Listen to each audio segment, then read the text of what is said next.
Namaste, everyone, and welcome to our session 2 for this amazing 8 series that we have with the Honorable Jeffrey Armstrong Ji. I'm very happy and excited to welcome our MC for tonight, our very own Kushagra Sharma Ji. He's our Vice President of CHCC, and he will be the MC for this amazing event. Kushagra Ji. Namaskar, everyone. Thank you so much for joining us today. My name is Kushagra Sharma. I'm the Vice President of the Canadian Hindu Chamber of Commerce, and it's a pleasure to be your MC for today's very spiritual and knowledgeable event. I believe in today's session, we will be able to gain something of value today, and we'll be able to take something which we can hopefully change our lives. Before starting with our session, I want to give a big thank to our sponsor of today's session. Every session has a unique sponsor, and sponsors are the reason we're able to bring this event to you. Today's sponsor is Naresh Patelji. Naresh Patelji is a businessman in the retail industry. He is from Markham, Ontario, Canada, and has been living there for the past 17 years. He was a key organization member for the event of the Honorable Indian Prime Minister Modi's event in Canada. He is also the former president of the Gujarat Public Affairs Council. And the best achievement is that he is an esteemed life member of the Canadian Hindu Chamber of Commerce. So thank you so much to Naresh Patelji for sponsoring today's event. Like I said before, it's the sponsors that are very instrumental to getting these events out to the community free of cost. Thank you so much. Now, I want to introduce our one of our organizations, which we have connected a memorandum of understanding with. It's Nritya Kala Mandir. And from Nritya Kala Mandir, we have Mudra Bhat Lakhiya ji, who is actually with us today. We have a special message from Nritya Kala Mandir about what they do. But if we have Mudra ji here with us, then I would request her to say a few words before we play her video. So if Mudra ji is here, if she could please unmute herself and say a few words. Hi, sorry, I was just in the middle of driving the car. I just finished my rehearsals today. So we are a dance school, and I've prepared a short message because I had the rehearsals and I wasn't going to be able to give the whole speech. So if you could just play the video, and I will answer any questions at the end. And I'm just parking, so at the end I will, answer any questions. Thank you. Hi, namaskar. Thank you so much for having us here. Bharatanatyam is the oldest classical dance tradition from South India. Our regular Bharatanatyam curriculum is a 7-year program, and it closely follows the traditional format, which was formalized by the Tanjavur Quartet in the second half of the 18th century. It was actually the dream of my mother, Kanan Bhatt, and the founding director of Nritya Kala Mandir, to bring this beautiful classical dance form to every individual who was interested and passionate in learning, while keeping the ethnic culture alive in the hearts of our young generation. This is when my mother and my father laid the foundation of Nritya Kala Mandir in 2001. She started with 4 students in a basement, and now after 21 years, we run our school at 3 locations in GTA, Scarborough, Woodbridge, and Brampton. With over 230 students who come on weekly basis and 50 graduate students who come on a yearly basis. We also have bursary program for students who can't afford the regular fees, so they can continue learning free of cost, or we help them find a sponsor from the community. So a community member who is interested in paying for their graduation, we kind of put them together. Main goal here is for our students to take pride in the heritage and the culture, and to create public awareness for this traditional dance form. So for the last 20 years, we have done all our performances at temples and senior clubs for free. And this is our way of giving back to the community and to create a more awareness for Bharatanatyam. With our new generation born and brought up in Canada, we feel that it is very important for them to understand, enjoy, and stay connected to Hindu culture and traditions. This is one of the reasons why we started Nrutyotsav. So Nrutyotsav is our annual dance festival. During this festival, we deviate from the very structured curriculum of Bharatanatyam that we teach during the whole year. For the annual dance festival, the Nrutyotsav, we do Nritya Natya, which are dance dramas, okay, basically depicting a story through dance. All the stories that we teach and perform are basically Hindu mythologies, epics, Puranas, and Vedas. So, for example, we do stories from Ramayana, Mahabharata, like Krishna Leela, Dashatar, Shiv Shakti Parinaya, the story of Hanuman, things like that. And we have seen that this is one of the best ways to keep our young generation in touch with our roots. They're very curious when they hear stories from our Puranas, but they get extremely excited and inspired at another level when they dance on them. So, for example, they would be dancing on Hanuman Chalisa as a part of their dance drama. And by the time it's for them to comes to perform the dance, they have memorized the whole Hanuman Chalisa and they would be singing it like it's any other song that they've heard on TV. And it makes us very, very proud to see this.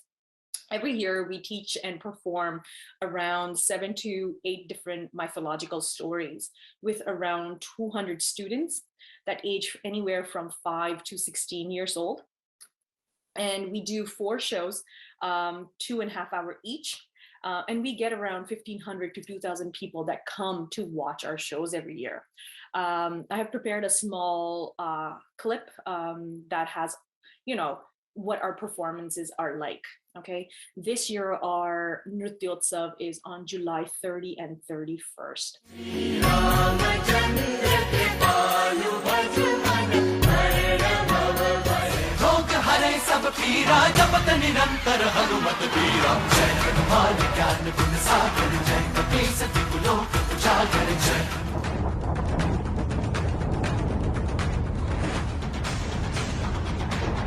पिता दक्ष द्वारा पति परमेश्वर शिव के बारे में अपमानजनित वचन सुनकर जगत जननी सती अग्नि में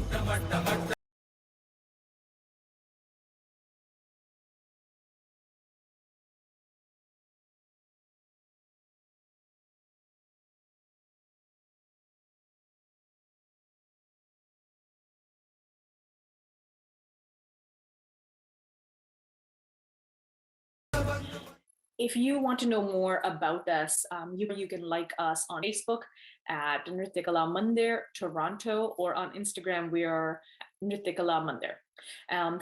Thank you so much, CHCC, for organizing this platform and inviting us to speak. We feel very honored. Thank you. Namaste. Thank you so much to Nrityakala Mandir and Mudraji for that video, and they're doing a great job for keeping our Hindu culture and traditions alive and promoting them as well. So if anybody has any questions for Nrityakala Mandir, any quick questions, they can ask them now. I have one question. Can I ask that? Yes, a quick question you can ask. Yeah, it's quick. My name is Arvind Joshi. I live in Scarborough, but when she mentioned Mudraji, it was excellent. She described Bharatanatyam is what I love. I have been watching all forms of Nrutyas in India, right from Kathak, Kathakali, Mohiniyattam, Bharatanatyam, Kuchipudi, you name it, Manipuri and all that. I'm a fan of that. But the fact is, she mentioned from mythology. I'm afraid I stand a little bit differing in respect of this. I consider and I know it is a history and not mythology. I agree. But when we speak at a platform in a different country, we have to be politically correct as well. So So, thank you so much. but Arunji, it for is that. our belief as well. But it doesn't necessarily mean it belongs to everybody. So we just try to be politically correct. Thank you, Arvindji. Thank you so much, Arvindji. If you have any other further questions or comments to make, you can please feel free to send us an email. Now, before moving on, I would like to make a quick correction. I earlier misstated, and Naresh Patel ji, our sponsor, is actually, he's the Vice President of Gujarat Public Affairs Council of Canada.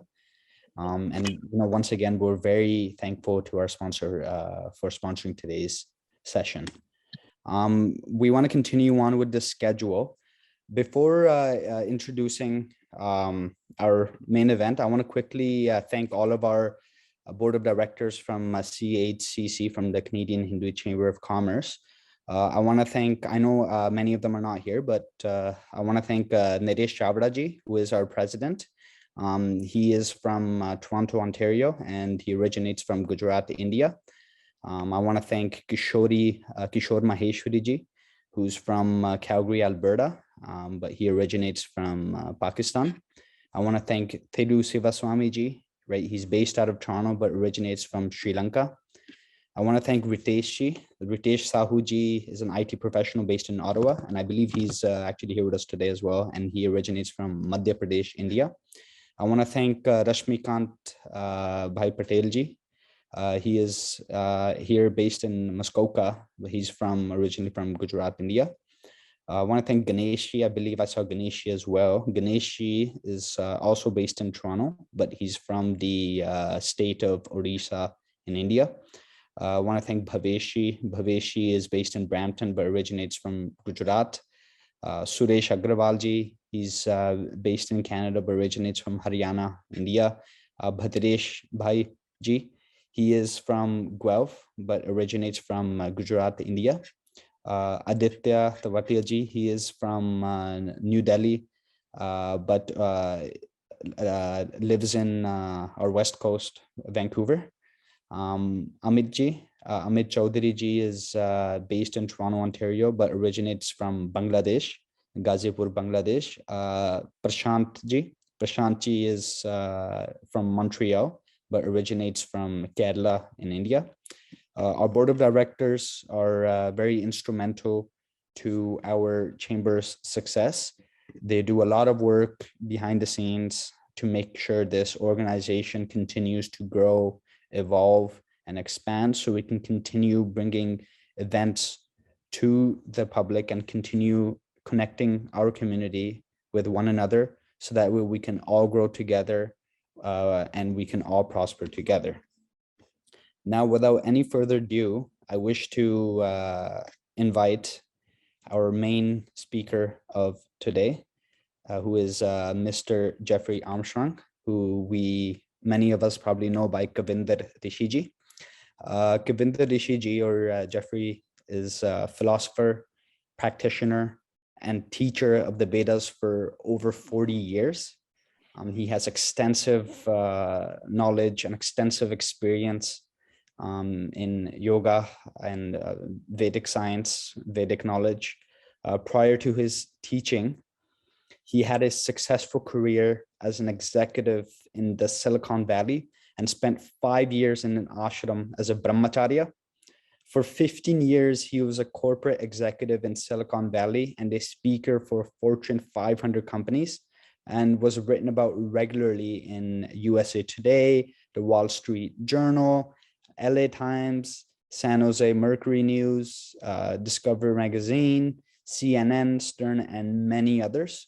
We're very, very lucky to be able to have Kavinder Rishiji host this 8 series event, and very happy that we're only in the second of these events, with many more to come.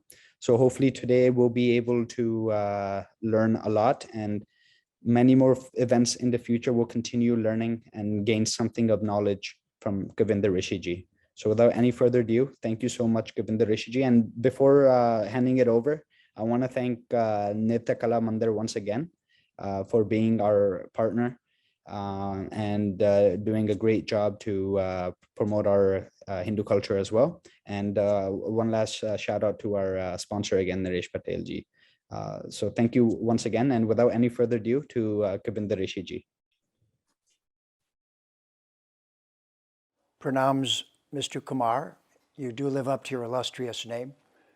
Thank you very much for that introduction. And to everyone, it's an honor to be with you, and the fulfillment of a long-time dream and wish that those of us who in a previous life were in Bharat and said, sure, I'll go behind enemy lines and take birth under a different skin, no problem. And then as long as you wake me up as a Hindu again when I'm in my 20s, then I'll be okay. So that's my background.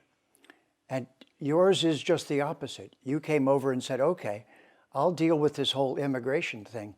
It's really tough, but I'll deal with it anyway, just so that the voice of our great civilizational culture moves around the world in a kind and loving way, the way it should. An honor to be with you all. Om Guru Brahma, Guru Vishnu, Guru Devo Maheshvara, Guru Sakshad Parabrahma, Tasmai Shri Gurave Namaha. I do not speak on my own. When I speak for the Vedic civilization, I try to speak the voice of the Acharyas who taught me, and that is with reference to Shastra. Now, as we begin, I want to give you an example of the both danger and playfulness of words in the English language. I was contemplating, it's the Canadian Hindu Chamber of Commerce. But I thought, it's a long name. Maybe we could have an abbreviation, so we could call it the CHCC. But wait, that's not the right pronunciation. It's C Hindu CC.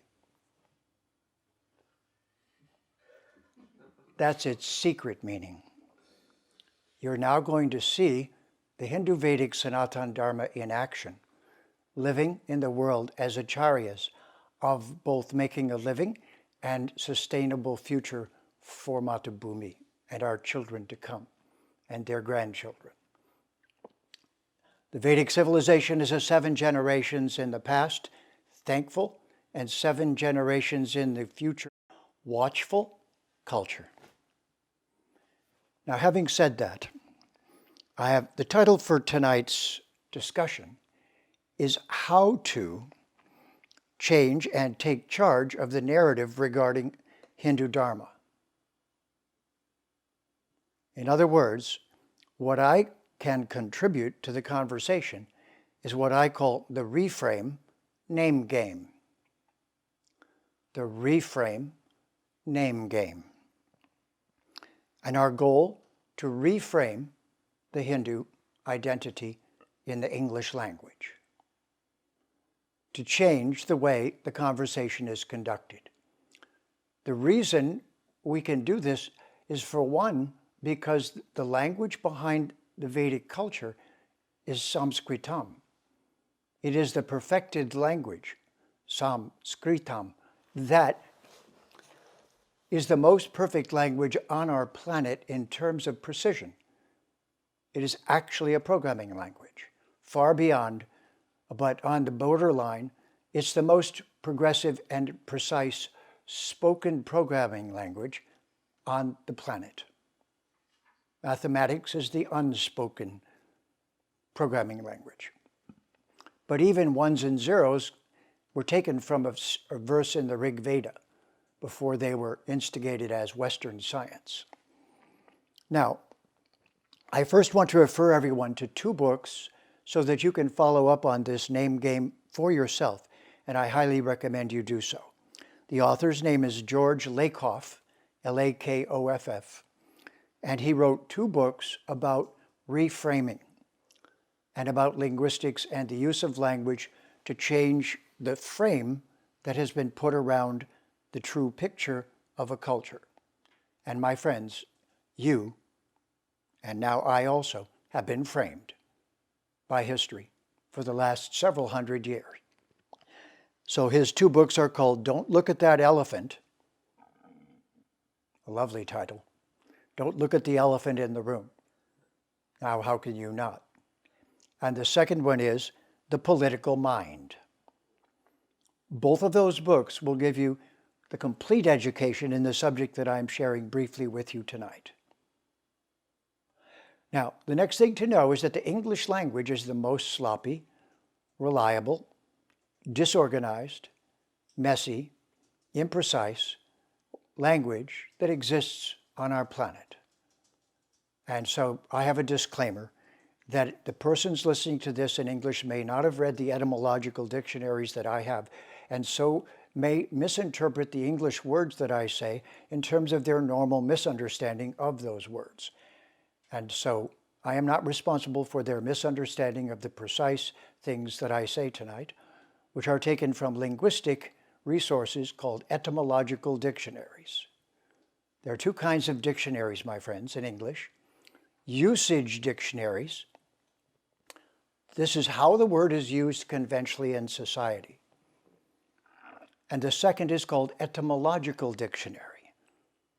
And that tells you the root and origin of a word. Where did it come from? What was its predecessor language? What was the fundamental root from which it came and then morphed into two other languages and landed in English? And this is the process that goes on with language. Unless we're careful, its original form is warped into the form that we use every day.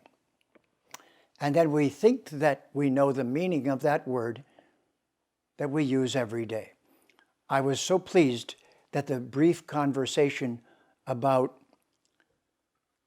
mythology took place before I got to speak. Then I didn't have to be the one to open it. It already opened up in such a beautiful way. The one, a correct answer, said, we're trying to talk to everyone in this culture, so we're being politically correct. And even though we don't like the word, we're using it so they can get a partial understanding of what we're doing. And the other gentleman on my side of the bench, but saying that, wait a minute, do you know where the word mythology comes from? And let's be clear, it's the Sanskrit mithya, and mithya's rough translation into English is false, not true. So she doesn't really mean that they're not true, but there's not a more useful English word to use at this time. So what we have to do is find those words. So this section seems clear. There's an etymological dictionary, and there's a usage dictionary. The only dictionary that will lead you back to the origin of the word is etymological. Let me give you a quick example. So think to yourself what the word God means. Get a fix on it. Now I want you to tell me literally, in your mind of course, what that word means. I want it precise, not an abstract, not your version, but I want to know the dictionary meaning of the word God. Okay? Now, you should have that in your mind along with an image of God, because as one of the great poets said, don't use a word in English unless it comes with an image. It's probably being misused. So you should have an image that goes with the English word God, that is in the dictionary that everyone agrees upon, and a definition that everyone agrees upon. There, are we all set? Good. Now, let's ask the etymological dictionary. You just asked the usage dictionary. A usage dictionary made mostly for Christians and not for somebody coming from another culture looking for a synonym for their favorite word, Bhagavan. You might have noticed that I recently translated the Bhagavad Gita, and guess which one of the words I took out that's colonized the translation of Vedic knowledge? I took the word God out. It had no business being there in the first place. But here's the secret. Ready? Where did the word God come from? What most people don't know is that German is not based on Latin, it's based on Sanskrit. So in German, a word arose, and it's Gutam. But wait, German's based on Sanskrit. So Gutam in German is a mispronunciation of something in Sanskrit. Would you like to guess? It's used 4 times in the Bhagavad Gita. Let me quote, Brahmarpanam Brahma Agnau Brahmahutam. In the Agnihotra Yajna, when the offering is placed in the fire to the mouth of Agni, it is carried to the Devas with the word Svaha, his Shakti, and the smoke arising from the Agni is called Hutam, Hutam. In German, Gutam, in Dutch, Gut, and in English, God. Now, isn't it ironic that Christianity must be by accident? I can't imagine that they knew what they were doing, chose their least favorite pagan culture, that's you, who has these many god fire sacrifices, and they pulled a word out of that fire sacrifice that they hate so much. They tortured people about it over history, burned libraries. I'm not being disrespectful. That's just history. And now, without even knowing it, I've never met a Christian who even knew what the word came from. They didn't know that the Germans favored Sanskrit. So did the Russians, by the way. Did you know the word Russia is the word Rishi? It's Rishia.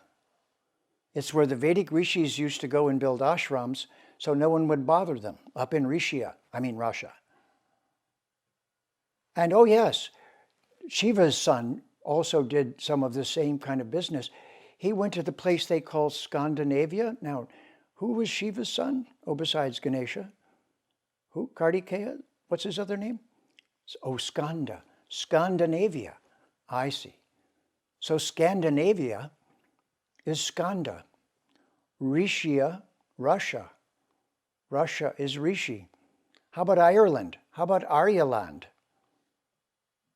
Just listen to how it's pronounced. It's Arya. Who is Aryan? Raise your hand. There you go. See? Starting to get it? So all of this Sanskrit is just sitting back behind the English. Let's do another one. I want you to take this to heart. What is a heart doctor called? Cardiologist, right? Don't you think? Yeah. So what Sanskrit word does cardio come from? Hridaya. Hridaya is the heart in Sanskrit.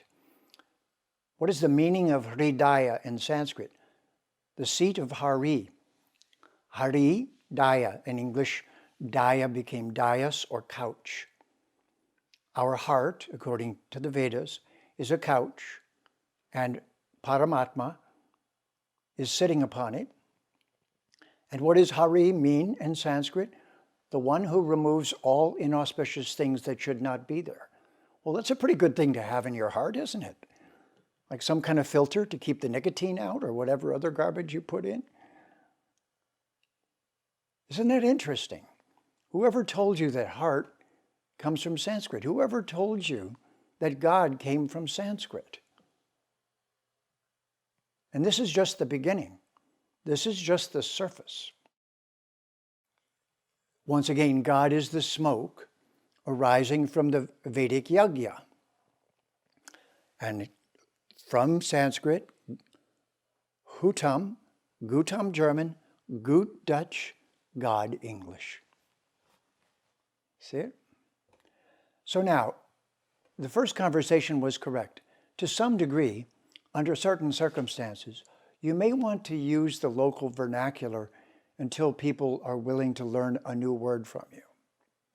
But then again, let's talk about the reframe name game, because that's what I'm leading you toward. So, reframing is a term that's used in linguistics.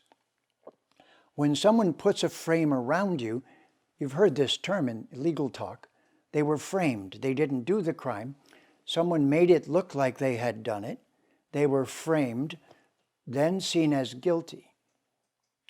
So, the Vedic civilization has been framed for the last period of time, at least the colonial time, when Britain went in and imposed English upon them. Sandy and I had a very funny, ironic moment the other day. Our publisher in India, who's about to publish our Bhagavad Gita in English in India, edited the book a little bit and changed all of the English words from American English to British English. It's very funny because you see, I've taken all the colonizing words out of the Bhagavad Gita. All the words that should never have been there in the first place. Heaven, hell. Gods. Are they gods or are they devas and devis? If God is wrong, as an English word, doesn't say what it means, why should we call little g, the devas and devis, little g gods? And why should we call Bhagavan big G God? Is it just to make everyone happy? Or could we reframe the conversation? So this is what I'm doing right now. I'm showing you some reframing. I'm upsetting the apple cart. I'm showing you how sloppy English is. And I'm suggesting that the moment in history is right to gently, respectfully, bring forward Sanskrit terminology to describe the realities around us. So, is science right that everything in matter is cause and effect? Or is the word karma? Who had the word first? And what is karma, the word karma based on? Oh, I know, the Sanskrit ritam. I'm taking charge of the conversation. Do you notice? I'll show you how. We're going next. Ritam is what? It's all the rules that govern prakriti. Why do we call it prakriti? Because it's pra-kri-iti. It's to produce, by cause and effect, iterated again and again. Oh, iterated is an English word. No, it's a Sanskrit word. Prakriti. Isn't iti again and again?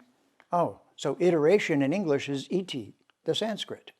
Prakriti. And so the pra prefix of Sanskrit gave us produce in English. Looks like English is just a colonized language that stole words from everywhere and doesn't admit it. Doesn't tell anyone. That's not in the usage dictionary. That's what I'm telling you. The things I'm telling you right now, you will not find in your usage dictionary. It will not go all the way back because the Oxford Dons made sure that it wouldn't. Oxford University created an etymological dictionary that does not go back to Sanskrit. And that not going back to Sanskrit is on purpose and not by accident. Because the Vedic civilization is of such great antiquity. For the Gita, 7,500 years ago. For the Ramayana, 12,000 years ago. Right. So those are the dates. How do we know those? Because of the constellations and astronomical positions mentioned in the Itihasa as it was. History is, oh, listen, can you hear Itihasa in history? That's right. The English word history is just a remake of the Sanskrit Itihasa. But history is anybody's story about the past. But Itihasa means what was really happening. Itihasa. As it was, as it took place. And that's because that culture, the Bharatiya culture, knew astronomy, knew mathematics, knew Ganita. I wonder if the word Ganesha is related to the word Ganita. Now, let's take Ritam again. So the Ritam is what is the basis of all of the laws of nature, right? So then a ritual in English must be taken from ritam, correct? And the ri is from the ri of what? Briha, Brahman. Briha is the root of Brahman. Brahman is the luminous realm from which everything is manifest. Is that the meaning of God? No. Is that the meaning of Lord? No. Is that the meaning of any English word that tries to point in that direction? No. Supreme? Oh, wait. Su means 1,000 times greater, and prema means the highest states of loving affection. So supreme is not an English word, it's suprema. It's the highest degree of prema. I'm trying to show you, you've been framed. And I'm trying to show you that your words were colonized first, thousands of years ago. And it never became knowable publicly until right now. Because right now, the cultures have been brought together by Paramatma. It is Paramatma's doing that everything cracked open and we're all mixed together now. Now the only question is, will you know how to tell your story in English or will you not? And if you learn how to tell it correctly, you will unframe yourself and your culture and reframe the person who put the frame around you.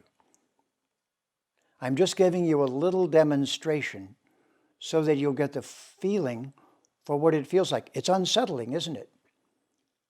It's a disruptor because it's the truth. And what is Sanskritam if not?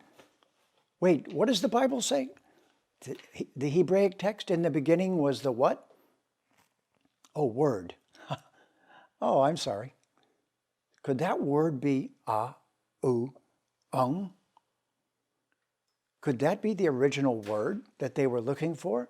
Is amen, a, u, mispronounced? Sure looks like it. Om. Well, what is Om? It's the Akshar Brahman. And what does the Akshar Brahman do? It descended down into English as the matrikas, the little mothers, which is the 50 letters of the Sanskrit alphabet. Now, I'm not finished with Ri. Now, who is the most famous rishi who connected the Vedic civilization to Brahman? Brihaspati. It's also the name for the planet Jupiter and for the ultimate guru. Brihaspati. Guess what it means?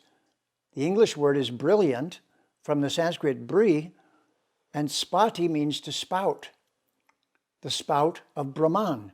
Briha spati. Now let's go back to Ri. A couple thousand years back, a migration along the Silk Road ended up in Europe. And that group of people ended up in England, and they spoke a language called Celtic, which is the previous language that was there before English arrived and was invented. So the Celtic word for that thing that stands there and has leaves and branches and then produces fruit was dri, the root of the Sanskrit briha. It migrated to tree. The D became a T, tree. And so the Ri of Ritam went into English, became tree, then triuth. This is how the old English pattern went.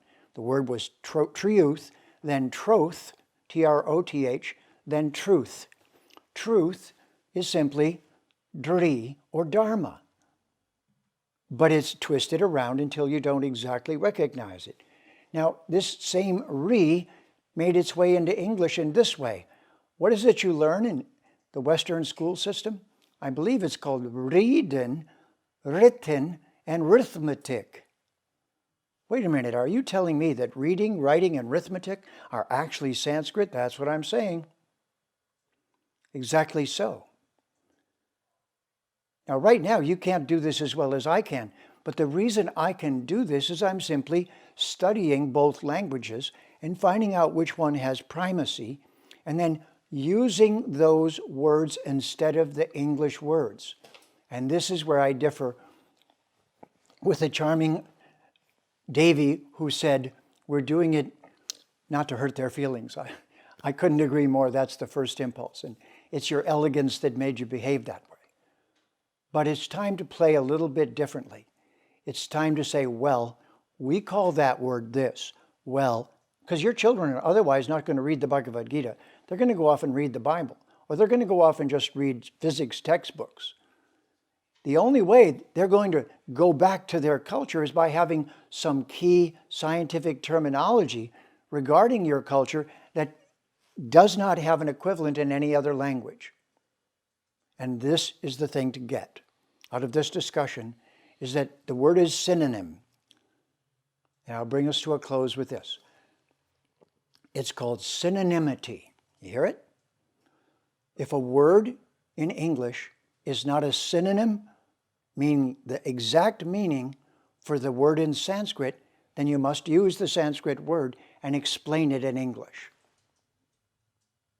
Unless they're exactly synonyms, then you're giving your culture up to use the English just to be what? Polite?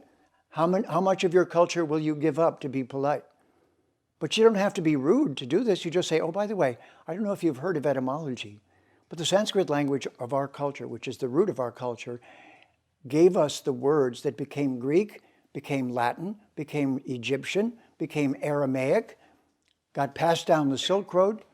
Thousands of years ago, they all went to China, became integrated into the Chinese culture and language. They gave us the Buddha Dharma and a myriad of other things. Oh, wait, one last word. The same Ri is used in the Yoga Sutras of Patanjali, and I'll close with this. What does he say? Yogas what? Yogas, chit, vritti, nirodha. Oh, so the Ri word is the heart of vritti, but it means twisted around by association with matter, with prakriti. The Ri is the twisted version of the Ritam. And what is yoga? To untwist you. Yogas, chit, vritti, nirodha. Yoga is removing the vrittis from your chit faculty, the direct knowing faculty that comes from the Atma. This is just a brief introduction, my friends. And I'm writing 2 books right now that will continue this and present it to the world. And this is the Bhagavad Gita Comes Alive, in which we have removed all the colonized words. No God, no heaven, no hell, no sin, none of it. No politeness in the Bhagavad Gita, just Sanskrit. Thank you very much.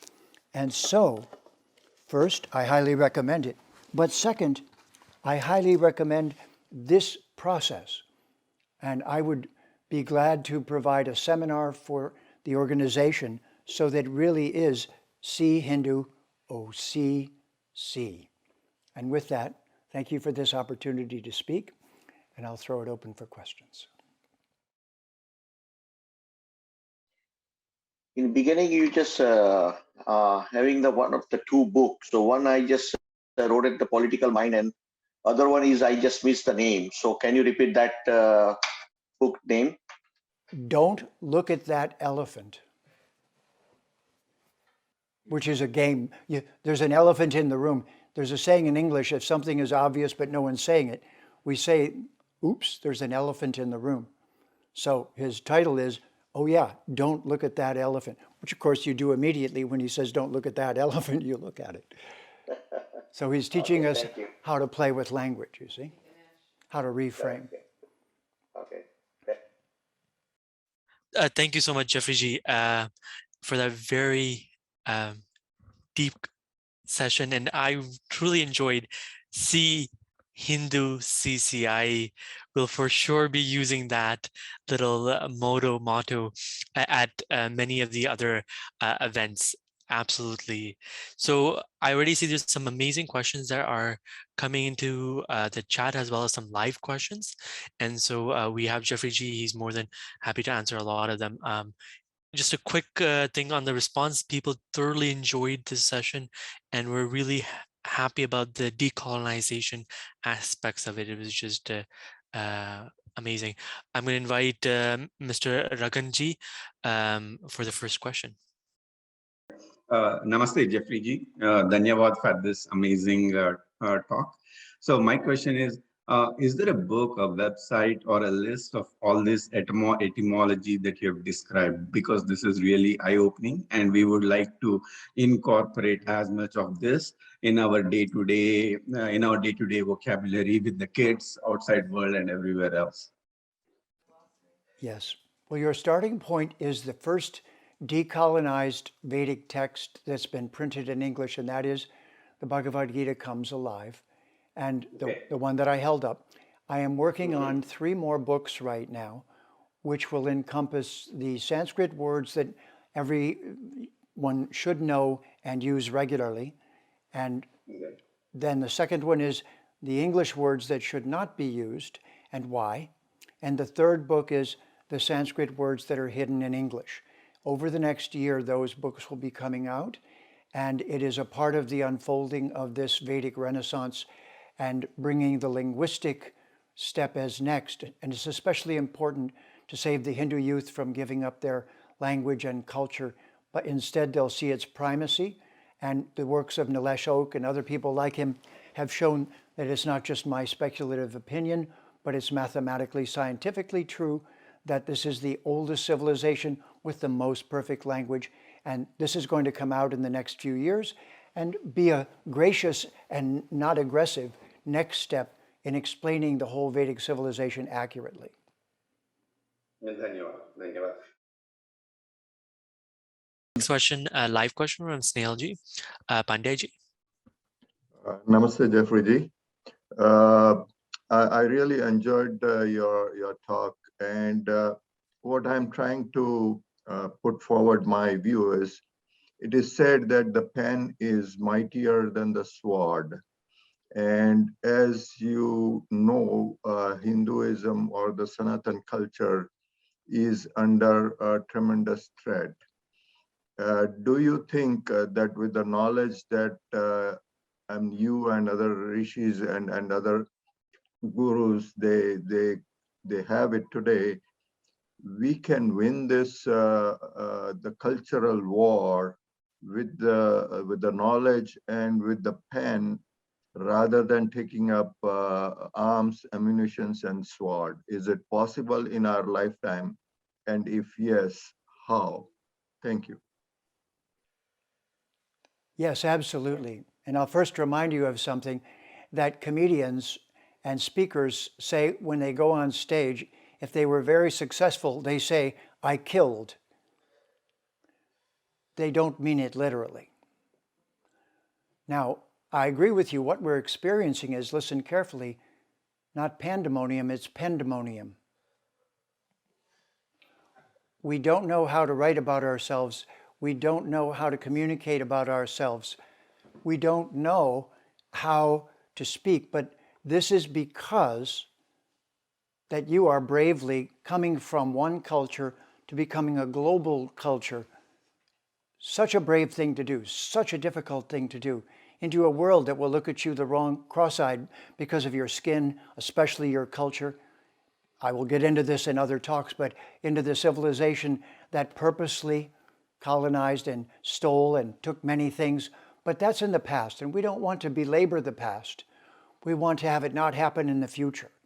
And so for the protection of the next generation of the Hindu Vedic Sanatana Dharma culture, they need to be proficient in English, no longer taken in by incorrect English, and articulate enough in Sanskrit that they know 200 or 300 words that do not exist in English and are absolutely necessary for describing their own civilization. And that is not a difficult task. We can do it in a couple of years, and I will be most glad to help.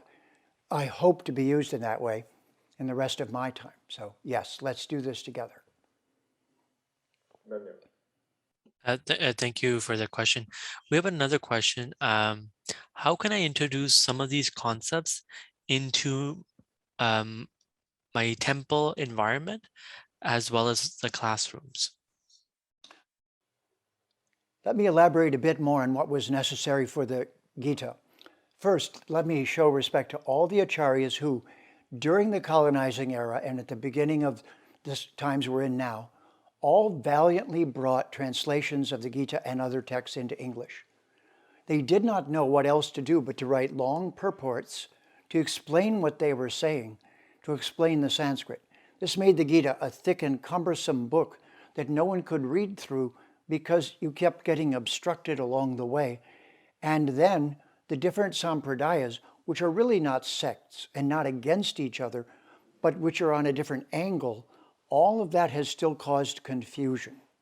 So to simplify that, the Gita stands alone as a text where each verse gives us a precise understanding. Let me show you. Chapter 7, verse 19. Bahunam janmanamante jnanavan mam prapadyate vasudeva sarvamiti sa mahatma sudurlabaha. After many, many births. So that's the first part. We do not share that with scientists, members of the Abrahamic religions, Judaism, Christianity, Islam. They all believe in one life. All those religions, including I call modern science a religion. But we stand for Bahunam Janmanamante. After many, many births, Jnanavan Mam Prapadyate, collecting experience and knowledge and knowing. Vasudeva Sarvam Iti, one finally comes to see that Vasudeva, the being who contains us all, the word vase in English comes from Vasudeva. You put your flowers in the vase, but this is Vasudeva Kutumbakam, isn't it? Aren't we all inside? Right. So, Vasudeva Sarvamiti Sa Mahatma Sudurlabaha. You're a Duratma, small-minded, or Mahatma. There's no explaining that verse without the Sanskrit that I just pointed to. This is the next step in the Hindu Vedic Renaissance. Your children will get this and not be led astray again after that. And it doesn't require learning all of Sanskritam. My professor of Sanskrit had memorized the Ashtadhyayi Panini and knew all 4,000 grammatical rules. That was Pandita. He was from Benares and he was raised in a family and he knew them by heart. I will never know that much. But the 200 or 300 or 400 or 1,000 Sanskrit words I know and know how to represent clearly in English, allow me to represent their meaning to the world, and you are just waiting to do the same thing. And you're just this far from it, and it is my hope to be of seva in bringing that about. And then your children will know both. And eventually we'll clean up all the texts, and every lineage will start doing this and pull out all the colonizing terms. Okay, enough said. Thank you. We have a question about the language of English and how to differentiate. For example, they asked about arranged marriage and how it's framed in one way. How can we make it so that it is an inclusive one? Well, if arranged marriage is the problem in India, estranged marriage is the problem in America. So whose is better? You tell me.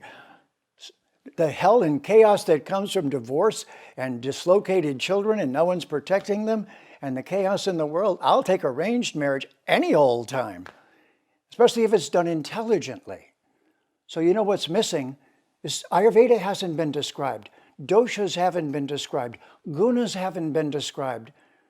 Vedic civilization is a culture that knew how to put things together that were a match. But that matchmaking was not compulsive and coercive. It was not blind. And here's one more missing thing. What's the likelihood you'll have a divorce if you don't have a feminine divine? I'm sorry. The wife is just somebody's kind of servant girl and the man is special, but the woman's not. If you believe that, you're in big trouble. Your marriage will last about 2 weeks. Brown or white? Let's hope. Yeah, until you go get another one. This is the problem. These are the missing vitamins. So I don't have time to bring them all out, but needless to say, together we can bring them out. And just think of it this way, every male and female child, human being educated as they approach puberty, thrown together in a coeducational school, are about to be thrown in chaos, and they have no notion of a male and female divine. No ritual of passage into their adulthood. No explanation that's really useful. Just a dumb scientific movie in your science class in 6th grade. That's as close as they get to getting a real introduction into being human beings in 2 different kinds of bodies that are a reflection of the divine. We know this, but we're not saying this yet. But we're going to politely, respectfully, and I think it's going to save the patient from a lot of suffering.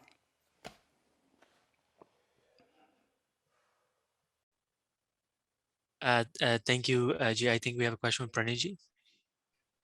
Namaskar, Jeffrey Ji. I do respect what you mentioned that about the English as a language, as English as our second language. Not sometime, but the most of the time, people not able to express their culture as well as the feelings in English proper way. Give you an example about the arranged marriage. Back in 18 years back, when I started my job working in a hospital with one of my Canadian boss, she asked me exactly the same question that in India, you guys do the arranged marriage forcefully. You ask the girls to marry to the somebody else. So that time, somehow I was able to explain her on the right way that it's not the arranged marriage, it's an arranged meeting between the boys and girl, and then they talk to each other, and then they explain and understand each other, and then they agree to get married. During our conversation, that Canadian, my manager, she was like from her generation, she's from the British background, and she agreed. She said, yes, back in our culture, we had the same issue, and we are doing the arranging the meeting for the boys and girls. Nowadays, the things are changed. But yes, we're doing the same thing, arranging the meeting, and then they go for the marriage. All right. Now that you pushed me. In 1973, I took on a guru, or he took me on, and I studied Jyotish. I've been to Jyotishis since 1973. And without Jyotish, and without an understanding of karma, and without an understanding of the big picture, we do not know how to look at anything, because we only look at it as if it only exists in one lifetime and in one specific frame. As a matter of fact, while we're on the subject, the whole problem with this whole COVID monkey business is because there's no lifestyle medicine, there's only emergency medicine. And emergency medicine is needed, it's part of Ayurveda. But what's really needed is healthy living. What's really needed is understanding the doshas and the gunas. What's really needed is understanding Jyotish, because you won't believe in Jyotish if you don't believe in more than one life.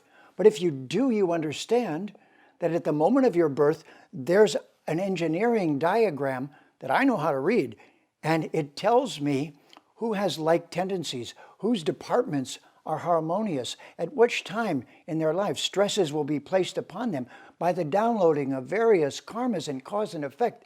It's the Vedic civilization that is scientific. This one is primitive, backward, barely out of the caves, and they only believe in one life, and they don't know how to live dharmically. And isn't that the essence? Dharmic living. I'll stop there. Great question. Thank you for the question, and Thank you very much. thank you, Jeffrey G. Again, such an excellent point of we only have urgent care, not the Ayurvedic care. I think we have a live question from Nayanji. Thank you very much, Jeffrey G. It's nice to have you today. Just a quick question. It's really interesting to know about the Sanskrit. My question: who invented Sanskrit, and since when the other language become a part of the world's part? If the Sanskrit is the oldest language, and what was the reason? Well, I'm not going to fall into that trap. You did not hear me say oldest language. I said the most perfect. You said the oldest. So first of all, it doesn't matter who's older. Just like me saying I'm smarter than you because I'm older than you. No, that's already dumb. Doesn't make any sense. I said it's the most perfect language that exists on our planet with no exceptions, and I can prove it and bring anybody to me and I'll prove it to them that their language is not as smart as Sanskrit, not as carefully constructed. It doesn't have shiksha, and it doesn't have vyakarana. It doesn't have 4,000 grammatical rules. It doesn't have nirukta and the roots of the words. It's not scientific. How many letters? Oh, wait, Hebrew's 22. English, 26. How about Sanskrit? Oh, 50. Why? Oh, I just think maybe it's a little more advanced. So this has got to become a rational conversation, and it doesn't matter how old you are. It matters how smart you are. Sanskrit is the smartest language on our planet, no exceptions. No one can stand up to me on this point. And you understand what the Veda Angas? Do you remember the 6 Veda Angas? Do you remember what they are? You'll laugh at this. The first one's Jyotish. That means without Jyotish, you don't have a view of history. What's next? The 4 principles, the 4 sciences that make Sanskrit not vary over time. That's the issue. It's called linguistic drift. Do you get my drift? English is drifting all the time. So there's the 4 that I just mentioned. There's Shiksha, there's Nirukta, there's Vyakarana, and then there's Chandas. No poetry, no Veda, because you can't memorize it unless it's in a poetic meter. And hence the Gayatri meter, right? Tatsa vitur vareni ambargo devasya dimahi. Now switch to the Gita. Bahu nam janma namante jnanavan mam prapadyate. That's so you can memorize it. And what's the last of the 6 Veda Angas? The most maligned and mutilated. It's called the Agnihotra Yagya. It's where the tires hit the pavement. What's it called? Anyone? What are the rituals called? Kalpa. But kalpa is properly translated science. Think of it this way. How are we doing right now on the scorecard of interacting with nature and putting things back that we're taking out? Give it a score. 90% good? 80% good? Can I get a 30? Will anyone give me 10? Oh, wait. The most intelligent scientists are telling us at this rate in 10 years we'll blow the whole planet up and have massive shortages and have billions of people pass on. It's called kalpa. What was the last thing they did at the end of the Agnihotra Yagya? Bet you don't know. What's the last thing? Last step. Guess what? They took the ashes and put them in the garden. Because the ashes contain the minerals that were in the wood. And if that doesn't go in the garden, next year the vegetables will be useless because they won't have any minerals. And if you do that for a couple generations, the children will become idiots because without minerals, their IQ will get lowered. Oh, geez. These things are Vedic. We have to bring them back. Okay, you're getting me excited now, so I'm going to use up too much time. No, absolutely. And all the questions are just coming in. If we can't get to all of them today, we will for sure try to get to them at our next session. We have one question from Manishji. The buzzword spirituality is thrown around a lot. What is the correct meaning and translation of it, of spirituality? What was the word? Your favorite word. Spirituality. Oh, that's my favorite. Are you ready? Okay, when someone says to me, I'm spiritual, I say, I'm glad you're breathing. I still have no idea what you're thinking. The word spirit is from the Greek spiritus, and it means to breathe. That's why in English it's inspiration, expiration, respiration. Spiration just means air. So if somebody tells me they're spiritual and that's all they say, I say that's a lot of hot air. That told me nothing. You mean you're not religious. That's what they're saying. It's a what I'm not word in English. And what is religion? Oh, wait. Look, I forgot to tell you. Remember re? Remember the ritum? You remember that? What if the re of ritum is the re of ligare? Oh, what if it's the ligaments?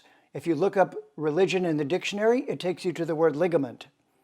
The ligaments hold things together. You mean the laws of nature hold things together? You mean religion is supposed to be adhering to the laws of nature? Oh, we call that dharma.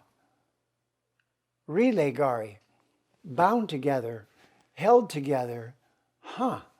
It looks like the Sanskrit's behind so much of this. Who knew? Thank you so much, and for all the amazing questions and taking the questions live today, Jeffrey G. We're always lucky. This is the second of our 8 series, and so there's 6 amazing more left, and looking forward to the other ones. I want to pass it back to our MC now, Kushagar Sharmaji. Namaskar. Thank you so much to Kavinder Rishiji for today's session. We're very lucky to be able to have this today. In order to make sure that we have more of these sessions, we request that someone else come up with a sponsor. We need more sponsors for this so we can continue bringing this out. And I'm hopeful we'll be able to find a next sponsor. So if you're interested in sponsoring one of these sessions, please feel free to contact us. And our next session will be on June 5th of 2022. So June 5th, 2022 will be our next session. So we really hope that everyone spreads the word about how good these events are, how much you've learned. Our Rishiji today has brought us so much knowledge, of a very unique perspective. And he's brought it using linguistic skills that I think we can apply and use those words later on to sort of help spread the message. In the end, I want to give a quick quick thanks to our board of directors once again for continuously having our back on these events. And I also want to thank our advisory board members, Amit Goyalji, Surendra Sharmaji, and Dhaval Shahji. I know Surendra Sharmaji is here as well. So our advisory board is very instrumental to our organization as well. So thank you to them once again. And thank you to everyone for joining us today. And we hope next time you'll join us again. So thank you so much. And any last words from our Kavinder Rishiji? A few months back, a few years back perhaps, this word Vedic Renaissance was given to me in meditation. So I would like to propose to you that that is what we're experiencing. And anyone within the Vedic civilization who feels they have received the gifts of this dharmic understanding is inspired next to be of some seva to the world. And that is the symptom that the knowledge has landed, been held and accepted, and that the person feels that gratitude. Yad yad acharati shreshtas, tatad evetaro janaha, sayat pramanam kurute lokastad anuvartate. This is the culture where we teach by personal example. It's an honor to be with you today.